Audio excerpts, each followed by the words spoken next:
नमस्कार।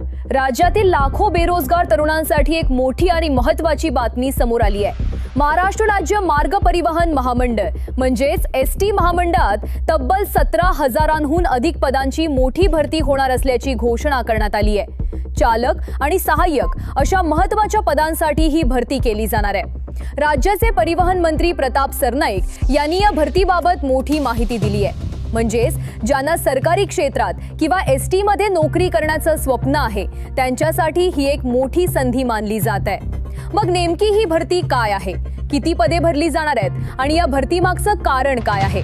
पुढे जाण्याआधी एक विनंती करेन, तुम्हाला आमचे व्हिडिओ आवडत असतील पण अजून तुम्ही चॅनलला सबस्क्राइब केला नसेल तर चॅनलला लगेच सबस्क्राइब करून घ्या।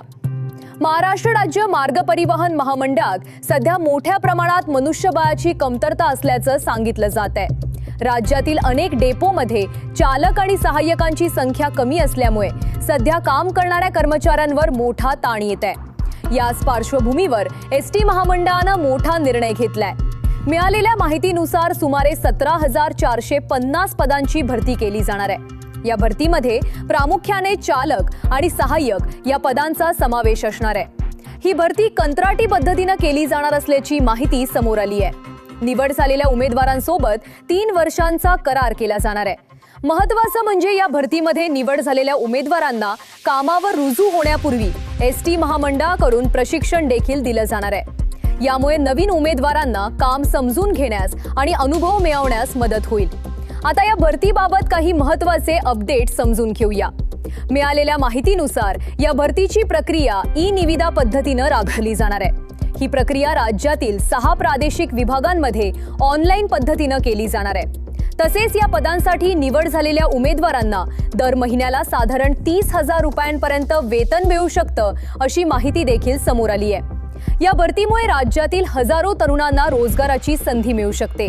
दरम्यान सध्या एसटी महामंडळाच्या ताफ्यात नवीन बसेस देखील मोठ्या प्रमाणावर दाखल होत आहेत। यामध्ये इलेक्ट्रिक बसचाही समावेश आहे। त्यामुळे वाढत्या बस सेवेसाठी आवश्यक असलेलं मनुष्यबळ उपलब्ध करण्यासाठी ही भरती करण्यात येत असल्याचं सांगितलं जात आहे। या भरतीबाबत राज्याचे परिवहन मंत्री प्रताप सरनाईक यांनी माहिती देताना सांगितलंय की एसटी महामंडळाची सेवा अधिक मजबूत करण्यासाठी आणि प्रवाशांना चांगली सुविधा देण्यासाठी हा निर्णय घेतलाय। तसेच एसटी मध्ये सध्या मनुष्यबळाची कमतरता असल्यामुळे ही भरती आवश्यक असल्याचंही त्यांनी स्पष्ट केलंय। सरकारच्या या निर्णयामुळे भविष्यात एसटी सेवा अधिक सुरळीत चालेल असा विश्वासही व्यक्त करण्यात आलाय।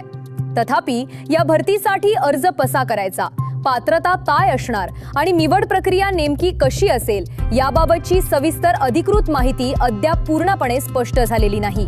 म्हणून उमेदवारांनी अधिकृत घोषणेची प्रतीक्षा करण्याचा सल्ला देण्यात येत आहे।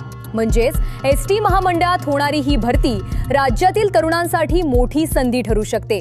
जर तुम्हीही एसटी मध्ये नोकरी करण्याचं स्वप्न पाहत असाल तर या भरतीकडे नक्की लक्ष ठेवा।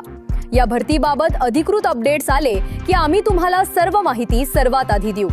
जर तुम्हाला अशाच महत्त्वाच्या सरकारी नोकरीच्या बातम्या आणि अपडेट्स पाहायच्या असतील तर आमच्या चॅनलला सबस्क्राइब करा आणि या भरतीबाबत तुमचं मत काय आहे ते कमेंट करून नक्की सांगा। पुन्हा भेटूया एका नवीन आणि महत्त्वाच्या बातमीसोबत। धन्यवाद।